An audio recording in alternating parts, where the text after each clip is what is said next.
Well, hello once again, my friends, my fellow historians, and my fellow movie lovers. I'd like to welcome you to another video, and this video is going to be on one of my all-time favorite films, Citizen Kane. I'm lucky enough to be able to show you the 70th anniversary special edition DVD release, and we're going to go into the world of Charles Foster Kane, the man who got just about everything he wanted and rarely heard the word no. And the infamous Rosebud, what is that? Well, we'll get into that. This is one of the celluloid masterpieces made by Orson Welles.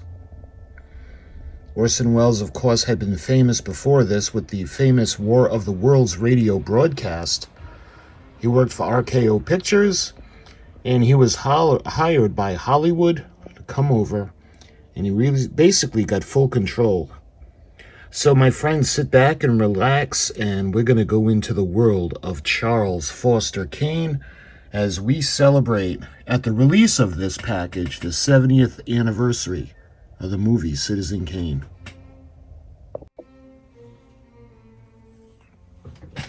All right, so I present to you Citizen Kane from Orson Welles. This is the 70th anniversary, and this was released in 2011. So this was released in 2011, and at the time it was the 70th anniversary. Well, as of this filming, it's December 2025. And actually, this would be the 84th anniversary of the film. Wow, 84 years ago. One of the greatest movies that ever came out. Of course, this was based on the life of William Randolph Hearst. And the little nickname Rosebud that he says at the beginning of the film, and we see it on the sleigh, or the sled. That was actually William Randolph Hearst's nickname for his special lady friend's womanly parts. I don't know if you guys had known that. But anyway, this is the Ultimate Collector's Edition. And again, this is Citizen Kane, and taking a look on the back, you can see everything that it comes with. So we've got 10 reproduction of studio memos and correspondence, 48-page book with photos, storyboards, and behind-the-scenes info. We've got 5 one-sheet lobby cards. We've got the 20-page 1941 souvenir program reproduction that they would have given out in New York and Los Angeles at the premiere of the film. And it's got 3 discs. Disc 1, you got Orson Welles' 1941 classic restored in 4K resolution from original nitrate elements and remastered. 2011 digital transfer, separate commentaries by Roger Ebert and Peter Bogdanovich, interviews with Ruth Warwick and Robert Wise, and a premiere newsreel, stills gallery, and more. On disc 2, we have The Battle Over Citizen Kane, the 1995 Best Documentary Feature Oscar nominee. And on disc 3, we've got RKO 281, the Emmy and Golden Globe winner 1999 movie. And that's a movie depicting the characters and what had happened during the production of Citizen Kane. And again, this was released in 2011. So there's a lot in this to get to. So why don't we check out the discs first? We'll start with that. So again, this is the 70th anniversary of Citizen Kane. And when we open it up, you can see we got Orson Welles portraying a younger Citizen Kane, and an older Orson Welles portraying an older Citizen Kane. I think that's when he was in the opera, and his girlfriend at the time, he may have married her, his second wife. Well, she wasn't really good at singing, and he built an opera house for her, and there were people that weren't exactly enthusiastic about her performance. And this is him up in the, I don't know what you call it, the balcony, and showing his disapproval on her non-popularity, I guess you'd say. Anyway, you can see her. This is her. She's making a puzzle in a castle that they lived in at Xanadu. And she tells him that she's lonely because there's a lot of land, a lot of statues, but there's not a lot of human companionship. And looking over, you can see the first disc. This is the battle over Citizen Kane. And this is actually WGBH. This was on public television. The second disc is the movie itself, Citizen Kane. And the last disc is the picture, RKO 281. And again, this is a Hollywood movie with different actors portraying Orson Welles in the RKO cast and the switch over to Hollywood. And on the back, you can see the picture of him looking up at the newspaper. Can justifiably be called the greatest picture of all time. Countless classic moments.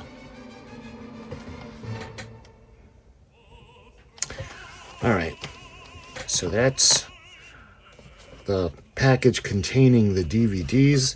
So let's take a look at the folder. It's got more goodies in it, and I love it. Look, it looks just like the sled. Rosebud. The beginning of the film, as he's dying, he mumbles the words Rosebud, and then he drops the little globe. And that's when the nurse comes over, checks on him, and she realizes that he's dead.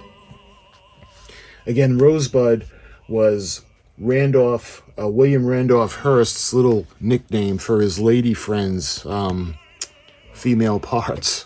That's where Rosebud comes from. Anyway, you can see it's got the texture of the sled. So when we open it up, you can see all these pretty cool lobby cards.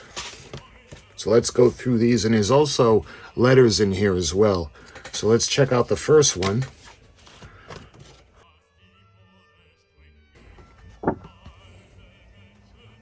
Everybody's talking about it. It's terrific. Orson Welles stars in Citizen Kane.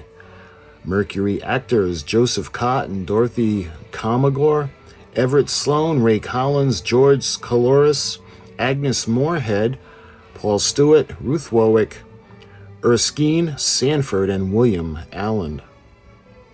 So that's the first one. Second one we got again, Orson Welles. It's terrific. Citizen Kane. And again, it shows the actors, the Mercury actors. Yet another one. Everybody's talking about it. It's terrific. You can see one person, I hate him. He's a scoundrel. He's crazy. Then you look over, I love him. He's a saint. He's a genius.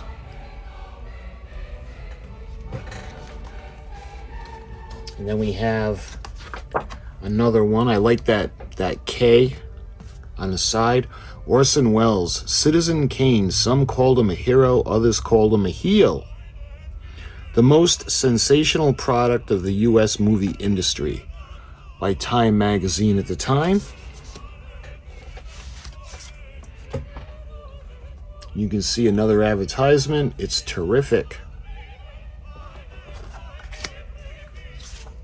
And then we get into some really cool stuff. I love this historic stuff.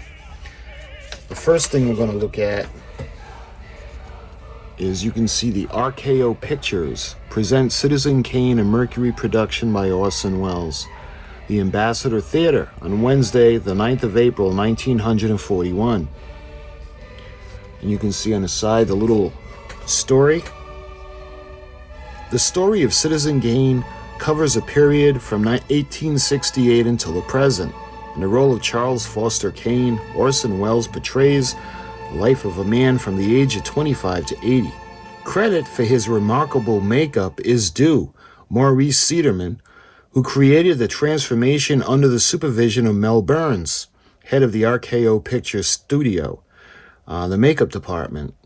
The photographic technique originated by Greg talent, and he achieves a complete depth of focus, eliminating blurred backgrounds and obtaining an all-over sharpness and a corresponding authenticity.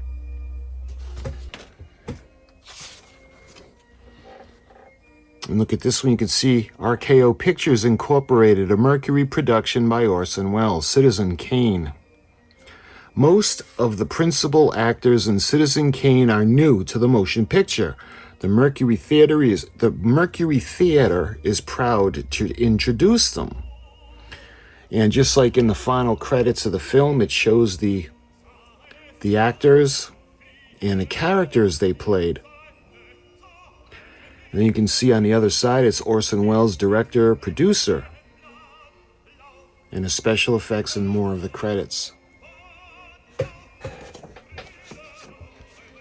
And here's an actual correspondence from RKO Radio Pictures. I love stuff like this. This is from 78 Gower Street, Los Angeles, California, and this is dated March 11th of 1941. Mr. Orson Welles, care of the Ambassador Hotel, New York City. Dear Orson, I have had the usual trite clearance title at the end of the picture taken out and substituted with the following. This is not the story of any man, be living or dead. This is the story of the power and strength which impels the lives of many great men, seen through the eyes of little men. For your information, those who have seen the picture have snickered when we ran the present title. I have had some good advice on the subject, and it would be suggested that the above would be more appropriate. Please wire and let me know if you approve or have any objections. Kind regards, G.J. Schaefer. And next we look at the requests and authorization for the engagement of artist. And this is from Agnes Moorehead and Mrs. Kane. Of course, that was Kane's mother that she played. Title of the picture, Citizen Kane.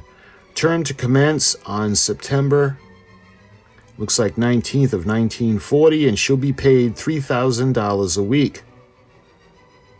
Which in 1940, $3,000 a week would have been a fortune.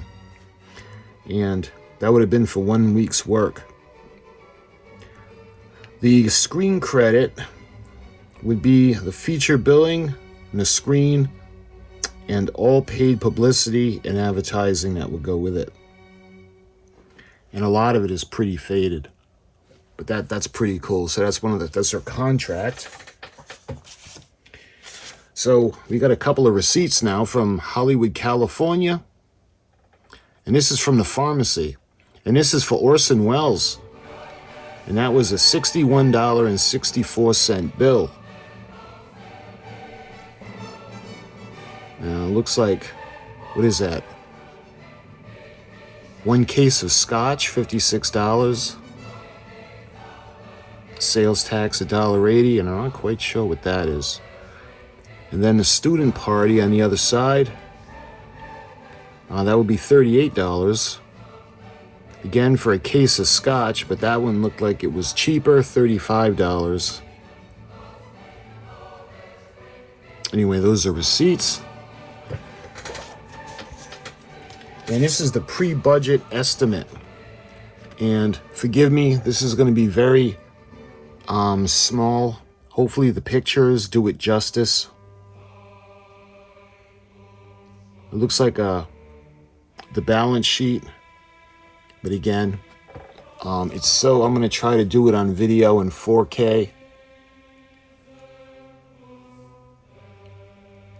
Just if you want to pause it and check it out.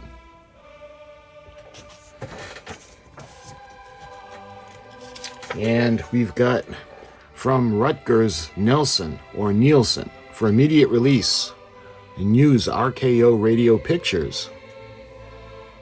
And this is in the RKO building, New York, Radio City. Welles had to join 3 guilds in order to write, direct, and play in Citizen Kane. Orson Welles, whose first film production, Citizen Kane, will have its world premiere at New York's Palace Theater on May 1st. had to join 3 Hollywood guilds in order to carry out his many-sided activities in connection with this picture. He directed Citizen Kane and therefore had to join the Screen Directors Guild.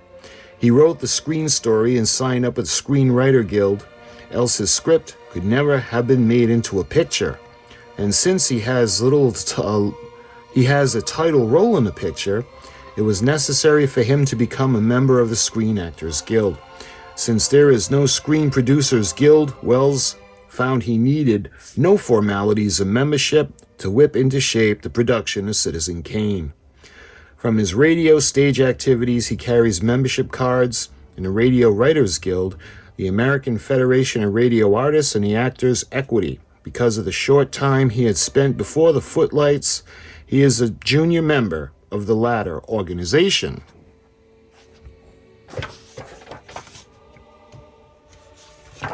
And this looks to be, make sure that there's nothing. So this is from the Best Picture of the Month for the whole family, the Box Office Blue Ribbon Award, given to Orson Welles in September of 1941 for Citizen Kane. Next up, we got a draft of proposed statement to be issued by Orson Welles. There have been recent statements in the press, on the radio, the effect that my picture Citizen Kane concerns Mr. William Randolph Hearst. I wish emphatically to deny that. Citizen Kane was intended to have or has any reference whatsoever to Mr. Hearst or to any other living person. I have at no time made any statement to the contrary, nor has any such statement been authorized by me. In Citizen Kane, I have conceived of a wholly fictional character who acquires great wealth and becomes a powerful force in the country. I regret exceedingly that anyone should interpret Citizen Kane to have a bearing upon any living person. That's an interesting release.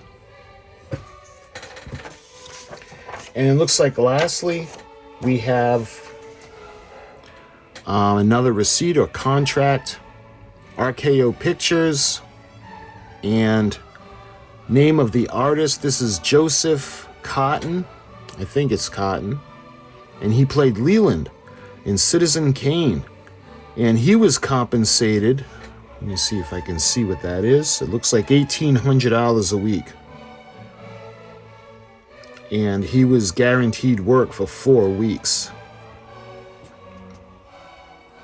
So I love these little extras that they put in the DVD, and they have it in this nice little folder. And next up in here, this is really cool. In New York and in Los Angeles, they would have given the people at the premiere a souvenir program. And yes, this is a reproduction. The original one would have been much larger. We open it up and you can see the amazing Mr. Welles.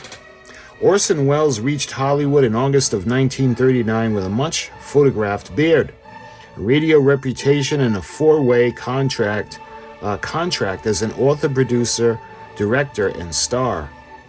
With Mr. George Schaefer, president of the RKO Radio Pictures, Hollywood scoffed at the idea. Anyone without motion picture experience, presuming to accept the production of a film the magnitude of Citizen Kane. It refused to take Welles seriously, and even now can't get over the marvel of it all. Now Hollywood is neither savage nor premier, yet the Crusoe and Swiss watchmaker tackling a wilderness single-handed holds true to Orson's case for all of it. A full-length feature film such as Citizen Kane has come to be the most intricate from all forms of arts.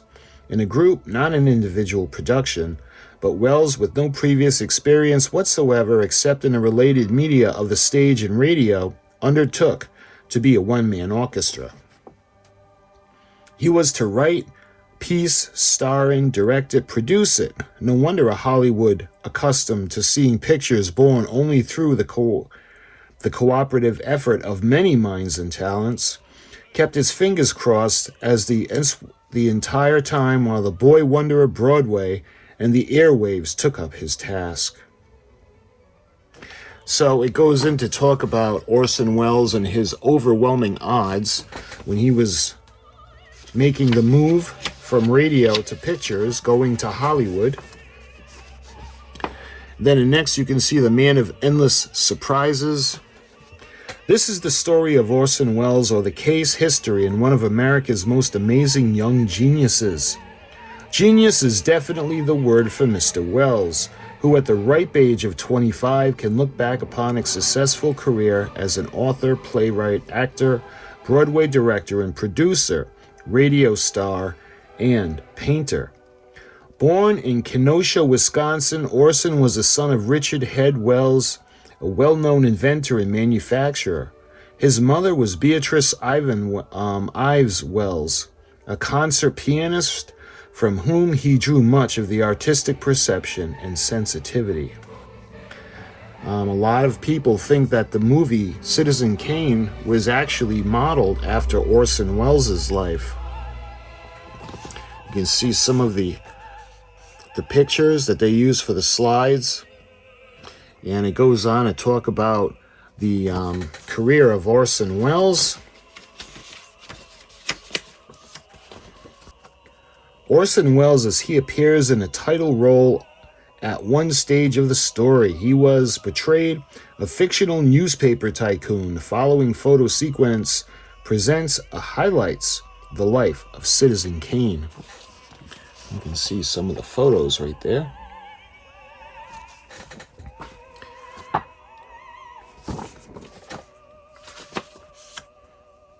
We got more of the photos. Of course, this one he's running, I think, for governor.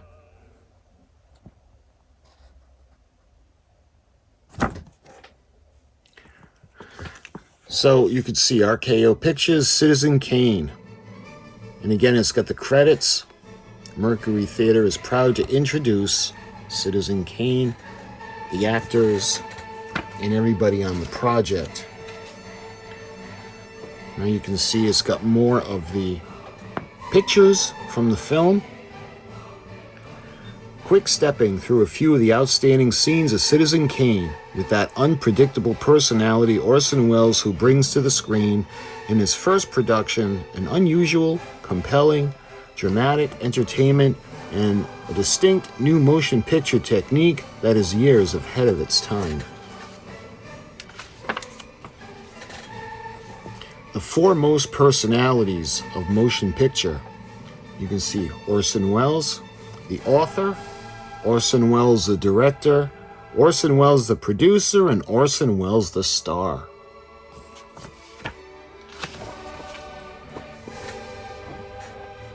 You can see some of his supporting cast.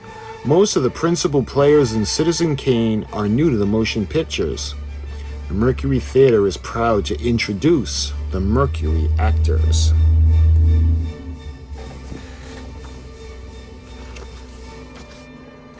And then we go into the Master of Makeup. And again, for its time, remarkable photo sequence shows the evolution of Citizen Kane from his young, wealthy age to the day of death. The devil may care dandy days through middle-age success, retirement, and tired old age. Compare the last photos with the enthusiastic youth of the earlier days. Even the figures prove that Orson Welles does things in a big way.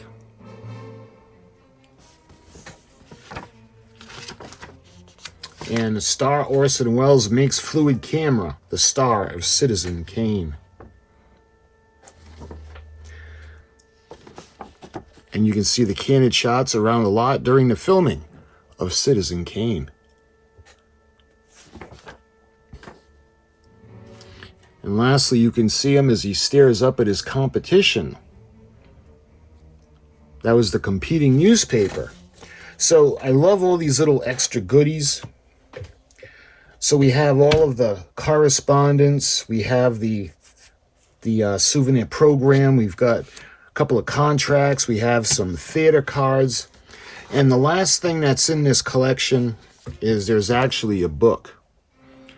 Orson Welles' Citizen Kane. Look at that. You can see Xanadu as we see over the gates.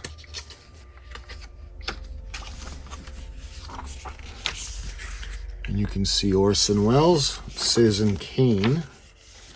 And of course, it's an RKO picture. And then we have the credits. Release date was May 1st of 1941, and it received 9 Academy Award nominations. 1 Academy Award for Best Writing, Original Screenplay. So you can see some of the sketches for the camera angles. This is in Kane's building, and this is Kane's outer office after it was remodeled.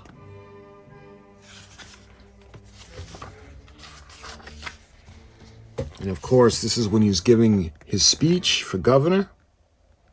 And there's that iconic, huge poster of him in the background. And you can see this is the Citizen Welles, the greatest movie of all time. 70 years after it was first released, Citizen Kane remains in a great many establishments the greatest film ever made. No hyperbole, no stretch of the imagination required. A film that barely made a buck at the box office and was widely booed during the 14th Academy Awards. The miracle film that by Hollywood standards couldn't have made the one out of the singularly powerful and wealthy individual didn't want made, somehow came to fruition and somehow ended up being the preeminent example of the power of movie making. Here's how it happened.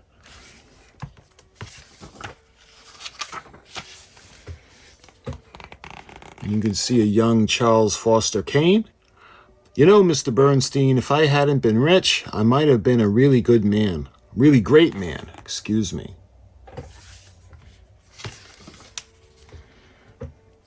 You can see another picture of him behind the camera. In 1938, the Martians attacked New Jersey, and America became enthralled with Orson Welles and his Mercury Theater Company. The War of the Worlds was a radio broadcast like no other. A series of frantic news bulletins describing a horrific real-time alien invasion. Scores of frightened New Jerseyans took to the streets to defend their turf, while others, regular followers of the Mercury Theater, listened with delight as the booming voice of Orson Welles unfurled the classic and fictional H.G. Wells' yarn. Hollywood is listening too, and when they heard the broadcast out of Columbia Broadcasting Building on Madison Avenue, New York City, was a storyteller who could perform miracles from behind the microphone. Nelson Rockefeller suggested to George Schaefer, president of then struggling RKO Radio Pictures, that Welles could be just what the studio needed.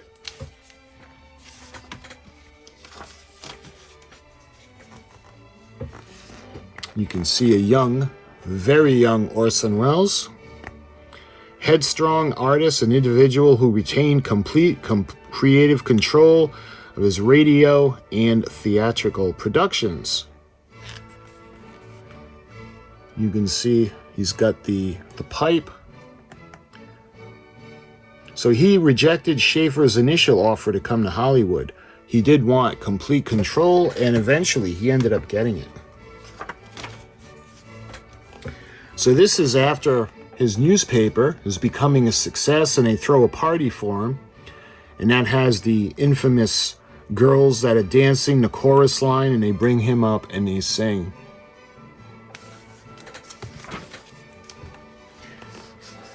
And this is when Jedediah, he ends up having a drinking problem, and Orson's second wife originally told Kane that she wanted to sing. So he built her an opera house, and she didn't have the talent that she thought she had. And this is Jedediah getting drunk, writing a horrible review on her. He ends up passing out before finishing it, but Charles Kane comes in, reads it, gets very angry, finishes the review of what his point of view, and then fires him when he wakes up. You can see a couple more pictures. That's young Charles Foster Kane right there. And that's Agnes Moorehead, who portrayed his mom. And then you can see him at the party.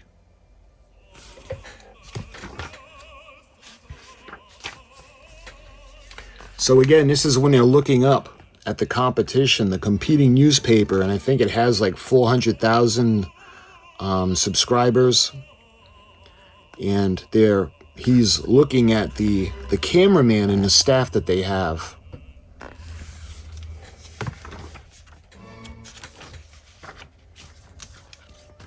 And again, they're looking up at the circulation across the street as they realize their newspaper has only 26,000 for circulation.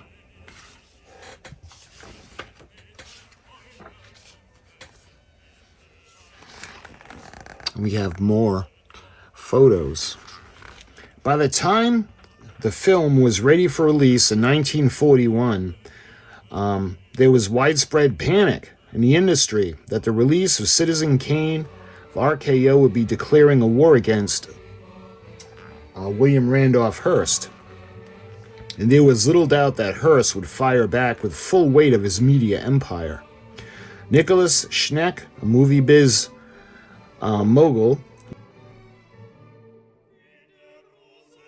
who chaired Loews International, which managed the distribution of all MGM films, made Schaefer what must have been a very appealing offer, an easy out. Schneck was operating as a middleman between Schaefer and MGM chief Louis B. Mayer in an effort to buy the film from RKO and then bury it so it would never be seen. The offer was for $842,000, a handsome sum in those days.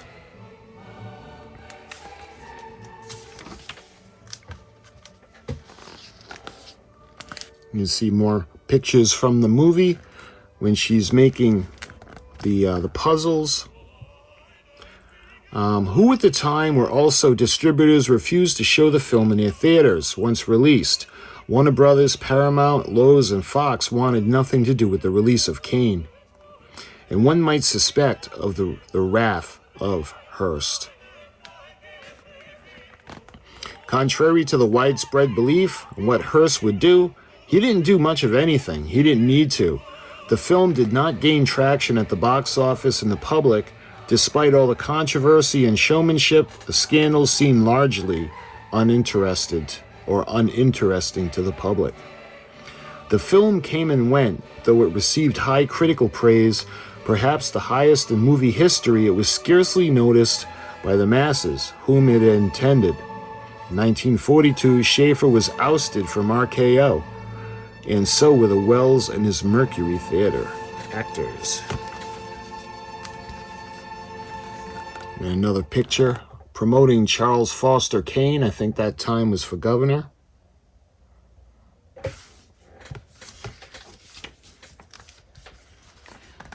This is shortly after Charles Kane comes back from vacation. And it was known that he ended up going on vacation. I think that's when he married his second wife. Or his first wife, I'm not quite sure. But they had given him a little reward trophy for missing him and giving him the best boss. And I don't know if they were kissing up.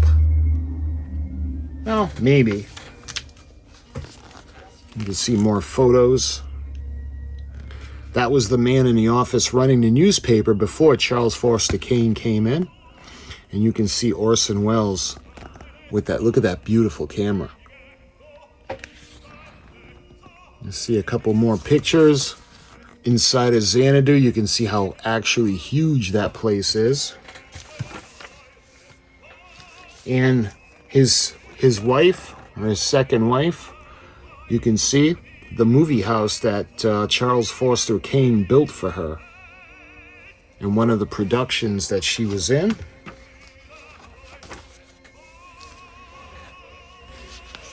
And you can see when they were video filming, look at that huge boom, the camera looking down, and then you can see the pile of newspapers.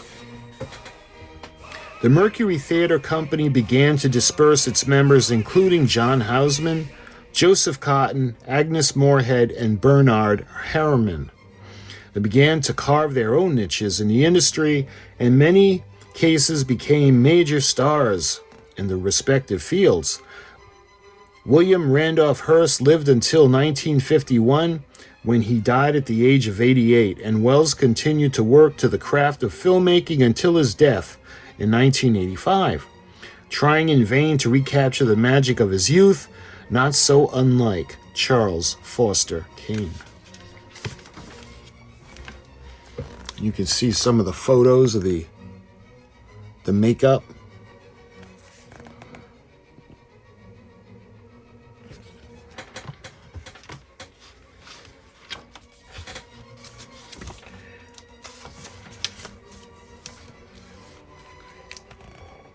And again, you can see her in Xanadu.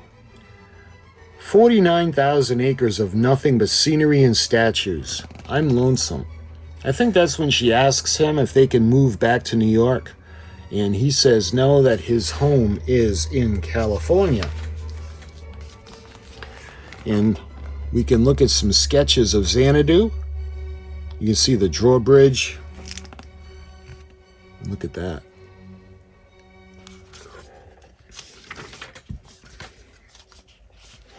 So here are some facts from Xanadu. In 1998, Citizen Kane was voted #1 greatest film of all time by the American Film Institute. In 2007, AFI again voted it the greatest film ever made. In 2002, Kane was voted #1 film of all time by separate sight and sound polls for both esteemed critics and influential directors. The original working title of the film was The American. Kane was the first film credit for composer Bernard Herrmann, who would later provide the classic scores for The Twilight Zone, North by Northwest, Psycho, and Taxi Driver. Orson Welles has been portrayed by several actors in several films made since his death in 1985. Including Vincent D'Onofrio, Liev Schreiber, Angus McFadden, and Christian McKay. RKO gave Kane a production number 281, an HBO docudrama about the making of Kane called RKO 281 came out in 1999. Alan Ladd feature leading man and a star of Shane makes an uncredited appearance as a reporter smoking a pipe at the conclusion of the film. Editor Robert Weiss would later advise to the director chair, helming such Hollywood classics as West Side Story, The Haunting, The Sound of Music, and my favorite, Star Trek The Motion Picture. Orson Welles sharing his end title card for director and cinematographer Greg Toland was an incredible, rare gesture. The director almost always gets top billing on his own card. And we have more scenes. Again, I apologize, they're pretty tiny. And this is Susan's second apartment.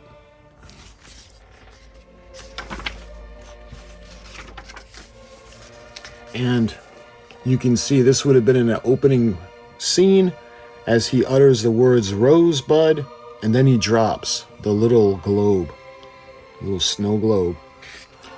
Mr. Kane was a man who got everything he wanted, and then he lost it. Maybe Rosebud was something he couldn't get, or maybe he lost. Anyway, it wouldn't have explained anything. I don't think any word can explain a man's life. No, I guess Rosebud is just a piece of the jigsaw puzzle, a missing piece. And of course, that was said at the end of the film. The end screenshot of the end title in front of Xanadu as they're burning all the belongings. You can see all the smoke coming up.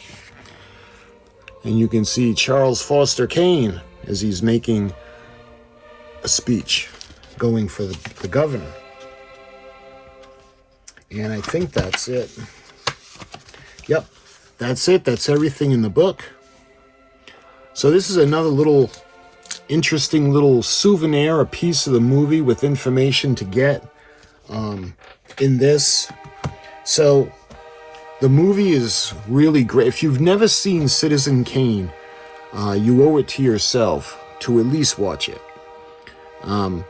Ever since, I remember back in the 90s, I was taking a course at the college. I was working towards my bachelor's degree, and one of the electives was called the Art of Film. Well, the first class, we were shown Citizen Kane. And now I had known about Orson Welles through War of the Worlds because I was a fan of that, but I had never seen any of his movies. And at that time, I was introduced to Charles Foster Kane, and it became one of my favorites. So my friends, I hope you enjoyed this video. If you get a chance to see Citizen Kane, you'll like it. And until my next DVD review, my friends, I thank you so much for watching, and I'll talk to you guys soon.